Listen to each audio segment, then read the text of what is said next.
My name is Mary Ann Spitz, and I'm 14 years old. My mother has a defense job, so I do the marketing for our family. Every morning, Mother says to me, Mary Ann, be sure you buy the most for the least money. So lately, I've been buying all the Victory food specials.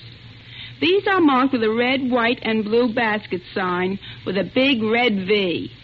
The reason I always look for this sign is, well, you have heard the old saying, an army travels on its stomach.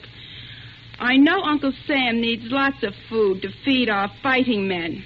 An army that's going places has to have good things to eat. Now, steak fried rare with French fried potatoes is my favorite meal. But I'd rather have a soldier eat this dinner than eat it myself, if it will get this war over sooner. So, if you have friends or relatives in the armed forces, think twice before you buy the food they need.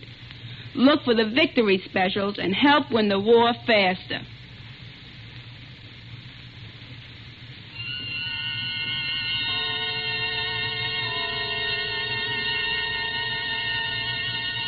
The Columbia Network takes pleasure in bringing you Suspense.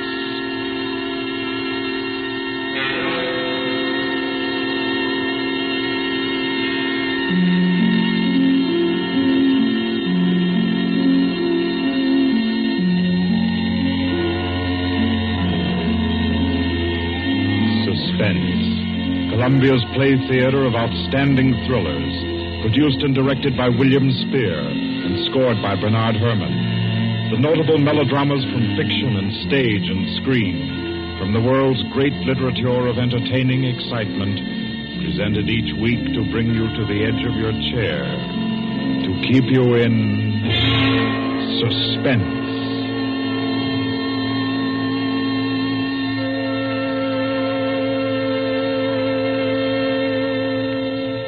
Tonight's adventure in suspense is from the pen of Dorothy Sayers. She called it The Cave of Ali Baba. Like the tale told by Scheherazade, a distinguished ancestress in the storytelling art, Miss Sayers' thriller deals with 40 thieves and with 2 magic words. For your uneasy listening, then, Suspense presents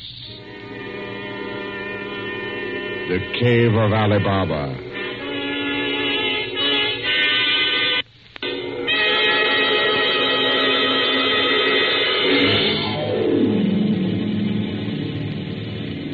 On a Saturday afternoon in January, in a grim and narrow house in Lambeth, a man sat eating kippers and reading the daily paper. He was smallish and spare, with brown hair rather too regularly waved and a strong, brown, pointed beard. His double-breasted navy blue suit, his socks, tie, and handkerchief were all scrupulously matched, and his brown boots just a trifle too highly polished. He did not look a gentleman, not even a gentleman's gentleman. Yet there was something about his appearance which suggested that he was accustomed to the manner of life in good families. Superior butler, perhaps, yet not old enough to be retired. A footman who had come into a legacy, yes. He had just finished eating, and he was sipping his coffee when a slight noise at the front door caught his ear. Swiftly, too swiftly for a quiet little man sitting eating kippers and reading his paper on a Saturday afternoon, he sprang up. He dashed through the small hallway and he flung the door open. Of course, no one in sight. The society is at least dramatic in its delivery of its correspondence. And as if he knew what he would find, he shut the door and turned to the hat stand in the hall. An envelope had been placed there. It was addressed to Joseph Rogers. So Mr. Rogers opened the note. Number 21. An extraordinary general meeting will be held tonight at the house of number 1 at 11:30. You will be absent at your peril. The word is finality. Finality. Yes, I think so. The man called Joseph Rogers stood for a moment, studying the note. Then he strode to the rear of the house, to a tall safe built in the wall. Carefully, he manipulated a dial. He swung the safe door open. He stepped inside. into a small strong room. He opened a drawer marked correspondence, placed the note inside, and then came out again. A moment to reset the lock for a new combination, and then he went back into the living room. He reached for the telephone. He lifted it from the cradle and then reconsidered. Too dangerous. He hurried upstairs and clambered into an attic. In the furthest corner, he searched for and found a knothole in the woodwork. He pressed it. A concealed trapdoor swung open, and he was in the loft of the adjoining house. He paused before 3 cages, in each of them a carrier pigeon. Carefully, he wrote a note, slipped it under a pigeon's wing. There you are, my pretty. There, take it easy now. There you go. Lie straight. 4:30. I'll send another pigeon at 5 and the third at 6. I should have my answer by 9:30 at the latest. Oh, I forgot one thing, most important. Mr. Rogers moved through the trapdoor, back into the attic of his own house, and once again he stood before the tall safe built in the wall. He opened the door, stepped into the strong room, moved for a moment quietly in the dark, and then spoke gently. Now, be good, my sweetheart. I'm depending on you. Open sesame. Come on now, old thing. Open sesame. Open sesame. That's better. That's very much better.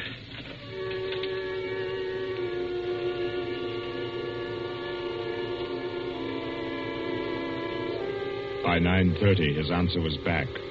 All the little piece of paper said was a hasty okay. At a quarter before 11, he took his revolver from a locked drawer, inspected it carefully. Yes, loaded it with cartridges from an unbroken packet, and left the house. He walked quickly, keeping well away from the wall. And when he climbed on a bus, he sat next to the conductor, where he could watch all who got on and off.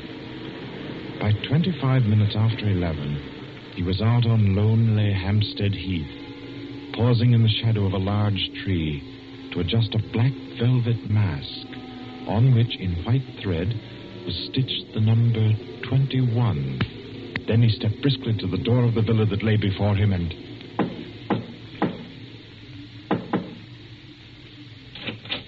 What is it? Finality. Come in. Go right on through. Number 1 will check you in. Right.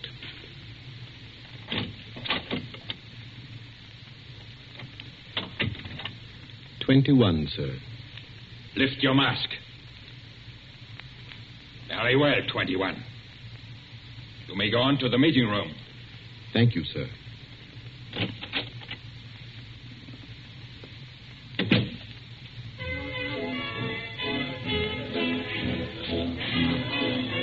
The room of the villa in which Mr. Rogers now stood was a large one, a brilliantly lighted room. There was a gramophone in one corner blaring out a jazz tune. To its rhythm, couples, masked men and women, were dancing. Some were in evening dress, some in tweeds and jumpers. In another corner of the room was the bar. Mr. Rogers went up to it and asked the masked man in charge for a double whiskey. He consumed it slowly, leaning on the bar. The room filled. Presently, someone moved across to the gramophone and stopped it. Mr. Rogers looked around. Number 1, the massive gentleman in evening dress who had checked him in, appeared on the threshold. A tall woman in black stood beside him. Her mask, embroidered with a white number 2, covered her hair and her face completely. Only her fine bearing, her white arms, and her dark eyes, shining through the eye slits, proclaimed her as a woman of power, of physical attraction. The masked dancers were silent now as number 1 spoke. Ladies and gentlemen, we are short 2 members tonight. I need not inform you of the disastrous failure of our plan for obtaining the plans of the court Windlesham Heliscoper. Our courageous and devoted friends, number 15 and number 38, were betrayed and taken by the police. Some of you might fear that under examination these two would break down and give away our society. There is no need for such a fear. I gave the usual orders, and their tongues have been silenced. Their defense will be discreetly compensated in the usual manner. I call upon number 12 and 34 to undertake this agreeable task.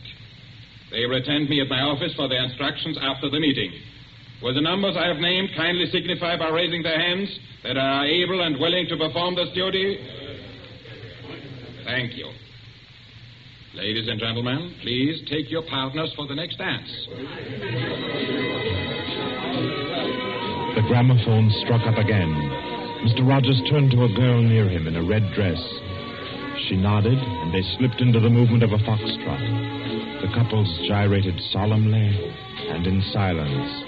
Their shadows were flung against the blinds as they turned and stepped to and fro. The girl in red spoke to Mr. Rogers. What's happened? I'm frightened, aren't you? I feel as if something awful was about to happen. It does take one a bit short. Number one's way of doing things. But it's safer like that. Oh, those poor men. No talking, please. You know the rules. Sorry. In silence, the dance continued. And then it came to an end. And then when it had finished, the dancers came again to where number one sat and waited with tense eagerness for him to speak. Ladies and gentlemen, you may wonder why this extraordinary meeting has been called. The reason is a serious one. The failure of our recent attempt was no accident. The police were not on the premises that night by accident. We have a traitor amongst us. This last failure was not the first. You'll remember the unfortunate way in which the affair of the Dinglewood pearls turned out. And there were others. However, I am happy to say that our minds can now be easy. All these troubles have been traced to their origin. The offender has been discovered and will be removed. The misguided member who introduced the traitor to our ranks will be placed in a position where his lack of caution will have no further ill effects. There's no cause for alarm. Ladies and gentlemen, please take your partners for the next dance.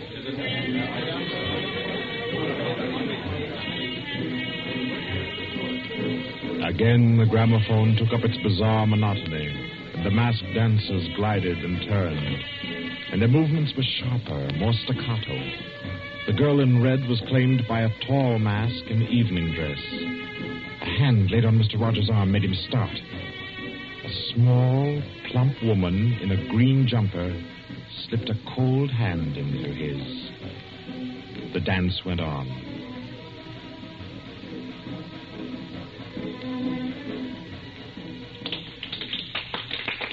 When it stopped, everyone stood detached, stiffened in expectation. The endless interval was over. Number one raised his voice. Ladies and gentlemen, you will no doubt wish to be relieved of the questions on your mind. I will name the persons involved. Number 37. No.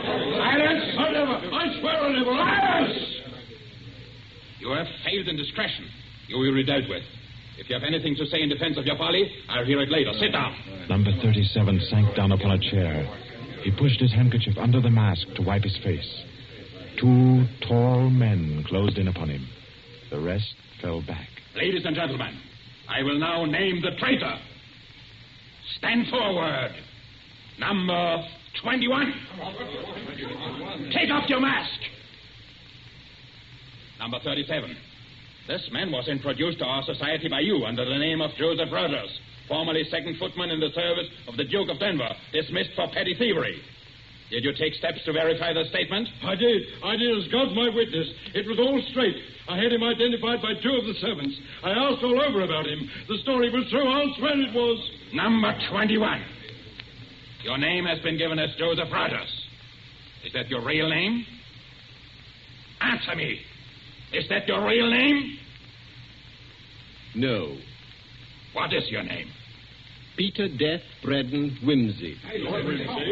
Silence! My My compliments, your lordship. We thought Lord Wimsey was dead. He was killed, so the paper said 2 winters ago, while shooting big game in Africa. He even left a will, proved of £500,000. To his mother, I believe, the Dowager Duchess of Denver. Lord Peter Wimsey, indeed. Well-known book collector, man about town, distinguished criminologist. Took an active part in the solution of several famous mysteries. Taking an active part, if you don't mind. So you deliberately led us to think you were dead and became Joseph Rogers to gain entrance to our society. What has become of the real Joseph Rogers? He died abroad. I took his place. And the end of your impersonation to uncover our society. Precisely. I see. The robbery of your own fete, upon which we congratulated ourselves, and which you helped to execute, was arranged. Obviously. The robbery of the Duchess, your mother, was arranged by you. It was. It was a very ugly tiara. No real loss to anybody with decent taste. The burglary of the Winthrop mansion, the theft of the necklace at Covent Garden, the others as well. You arranged them all. All. May I smoke, by the way? You may not. Numbers 15, 22, 39. You have watched the prisoner. Has he made any attempt to communicate with anybody? None. His letters and parcels have been opened. His telephone tapped and his movements followed. Even the water pipes in his house have been under observation for Morse code signals. You're certain? Absolutely. Then we may be sure that he has been alone in this adventure. Well, ladies and gentlemen, please take your... Very well. Take the prisoner away. And be sure you explain carefully to him first the manner of his death. I'm sure he'll enjoy it. Wait, at least you can let me die decently. Take him away. Stop, I have something to say, something to sell. We make no bargains with traitors. No, but listen. Do you think I haven't thought of this? I'm not a fool. I've left a letter. To whom? To the police. If I don't return tomorrow, it'll be opened. It's a bluff. The prisoner sent no letter. He's been strictly watched for months. I left the letter before I came to Lambeth. Then it can't contain no information of any value. Oh, but it does. The combination of my safe. Indeed? Has this man's safe been searched? Yes. What did it contain? No information of importance, sir.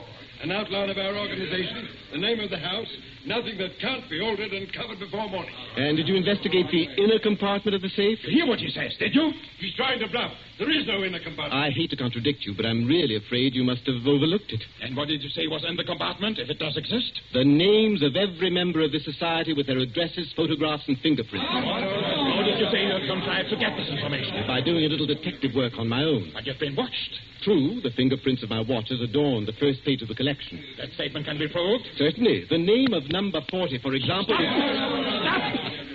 If you mention names here, you will certainly have no hope of mercy. Bring the prisoner to my office. Ladies and gentlemen, take your partners for the next dance.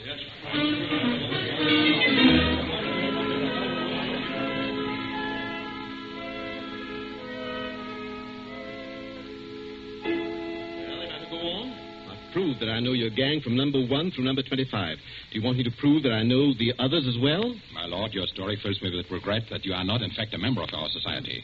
Wit, courage, and industry are valuable in an association like ours. I fear I cannot persuade you. No, I suppose not.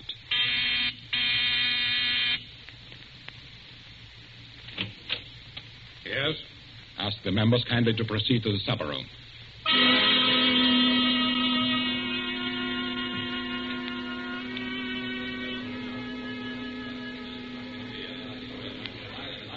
Ladies and gentlemen, I'll not conceal from you the seriousness of the situation. The prisoner has recited to me 25 names and addresses which were thought to be unknown except to their owners and to me. There has been great carelessness. Fingerprints have been obtained. He showed me some photographs of them. He tells me that the book of names and addresses is to be found in the inner compartment of his safe, together with certain letters and papers stolen from the houses of members, and several objects with fingerprints. I believe he tells the truth. He offers the combination of the safe in exchange for a quick death. I think his offer should be accepted. What is your opinion, ladies and gentlemen? The combination is known already. Fool! This man is Lord Peter Wimsey, a scientist of crime. Do you think he will have forgotten to change the combination? Oh, I say give him the promise. Time's getting short. You agreed? It's a bargain, Wimsey. What is the combination? The word of the combination is unreliability. And the inner door, the inner compartment. In anticipation of the visit of the police, the inner door is open. Good. Number 12 and 36. You will go to the prisoner's house and... Why should any more members... That's right. I agree.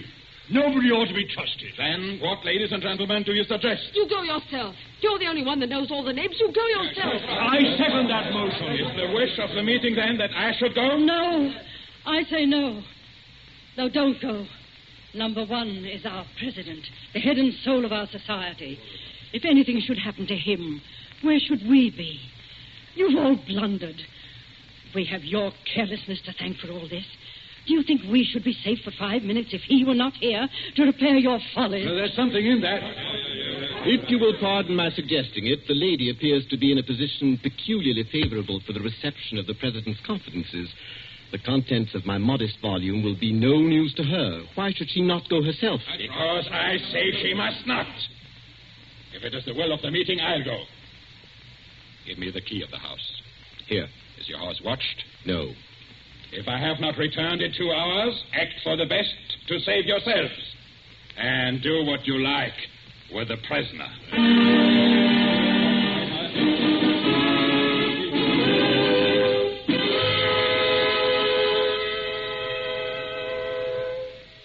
The president has been gone 2 hours. Traitor! What's happened to him? How should I know? Perhaps he's looked after himself and gone while the going was good. Liar! Oh. He'd never do that. What have you done with him? Speak, or I'll make you speak. I can only form a guess, madam. I'm afraid that your president may quite inadvertently have left the door of the inner compartment closed behind him, in which case... Yes. Well, let me explain the mechanism of my safe. The inner compartment has 2 doors. The outermost opens outward with an ordinary key. Oh, do you think that the president is so stupid as to be caught in an obvious trap? Undoubtedly, he will have wedged open that inner door. Undoubtedly, madam. But the sole purpose of that inner door is to appear to be the only one. Hidden behind the hinge of that door is another, a sliding panel, also left open. Inside the compartment is the big, heavy ledger containing all the information about this society. This ledger lies on a steel shelf. Do I make myself clear? Oh, yes, go on. The steel shelf is balanced on a concealed spring. When the weight of the book, the ledger, is lifted, the shelf rises almost imperceptibly.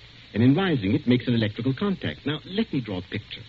Your president steps into the inner compartment, sees the book, takes it up, anxiously to examine to see if it's the right one. The shelf rises, the electrical contact is made, and the steel panel behind him slides into place. He's trapped. You devil! What is the word that opens the inner door? Quick, the word. Do you remember the story of Ali Baba and the 40 Thieves? Uh-huh. Well, when I had this safe constructed, my mind went back, well, call me sentimental if you will, to my childhood. The words that open the door are open sesame. Oh. How long can a man live in this devil's trap of yours? Oh, I should think he might hold out for a few hours if he didn't use up all the oxygen by hammering and yelling. I imagine if we go there at once, we'll be able to get him out all right. I'll go myself. I think you'd better take me with you. Why? Well, I'm the only person who can open the door. But you've given me the word. Yes, you have the word. But this door of mine, I'm rather proud of it. You know, it's my own invention. It's the latest thing. It will open to the words open sesame, all right. But to my voice only. Your voice? I'll choke your voice in my hands. What do you mean, your voice only? Don't clutch my throat like that. You'll wreck my voice, and then the door might not recognize it. There, that's better. The door got stuck for a week once, and when I had a cold. Is what he says true? Is it possible? Perfectly possible, madam. It will have a microphone arrangement. Could be done also with light vibrations. We must let him go. Take the ropes off him. Let him go? Nothing. He doesn't go to blab to the police. The president's done in, that's all. And we'd all better make traps while we can. It's all up, boys. Right. Chuck this fella down the cellar and fasten him in. I'll go and destroy the ledgers. 32, you know where the switch is. Give us a quarter of an hour to clear, then you can blow the place to glory. No. No, you can't leave one to die. He's your president, your leader. I won't let it happen. I won't. I'll free this man myself. Here, none of that. Let me go. Let go of me. Think, Lobster, think. It'll be light in an hour or two. The police may be here at any moment. Police? Oh, yes. Yes, you're right. No, we mustn't imperil the safety of all for just one man. He himself would not wish it. throw this man in the cellar and let's get out of here while there's time.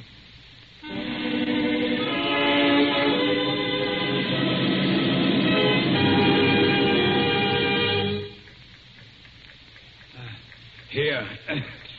This is good enough. Leave him here. Right.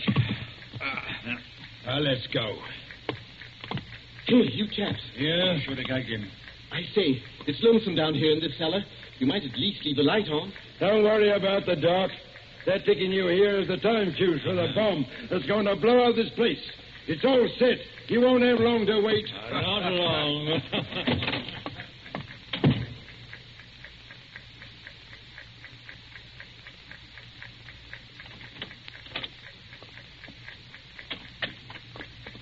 Who is it? Who's there? Hold still, so I can cut the ropes. Well, it isn't two. My compliments, madam, on your loyalty to your president. Quick. They've set the time fuse. The house is mined. Follow me as fast as you can. Number 1 must be saved. And only you can do it. Well, how did you manage to? There's no time for questions. Get up and follow me. You will release him. You promise. I promise. But I warn you, madam, that this house is surrounded. When my safe door closed, it gave a signal to Scotland Yard. All the members of the society are taken. Never mind them. Here, outside. Quick. All right, who's there? That you, Inspector? Get your fellows away, quick. The house is going up in a minute.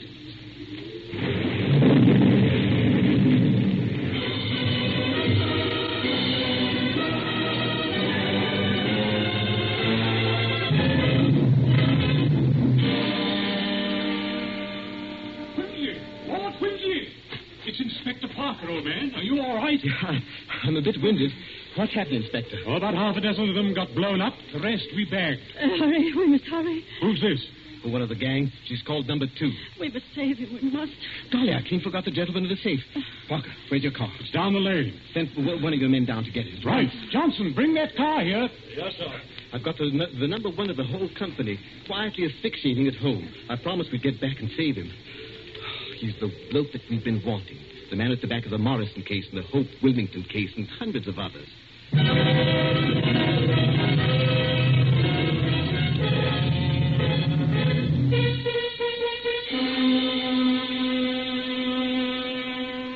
Is this it? Quite a contraption. Yes, I only hope he hasn't upset the adjustment by thumping at it. Oh, please, hurry. I hope you haven't hurt my voice. Well, you sound all right. I can only be conversational. Come on, old thing. Show us your paces. Open sesame. Open sesame. Confound you. Open sesame. Open sesame.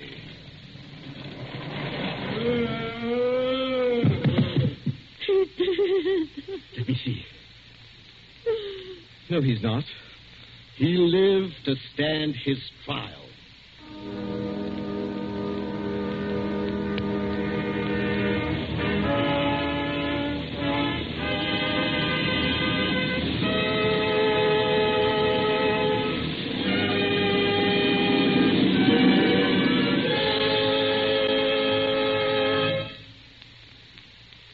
And so, all's right with the world, as it always is when Lord Peter Wimsey is involved.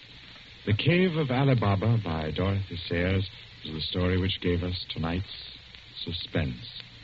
Suspense is produced by William Spear. Our guest director for this evening was Robert Louis Sheehan. Tonight's radio drama was written by Peter Lyam and scored by Bernard Herrmann. Romney Brent was Peter Wimsey, William Moulton played number 1, and Ira Gerald, the lady in the case. Others in the cast were Kathleen Cordell, Victor Beecroft, Roland Bottomley, J.W. Austin, William Podmore, Ian Martin, and William Moulton. Next Wednesday, Suspense will not be heard because of a special all-star Hollywood broadcast which Paramount Pictures will present. 2 weeks from tonight, at this time, Columbia will bring you another selected story from the world's great literature of thrills. Another study in suspense.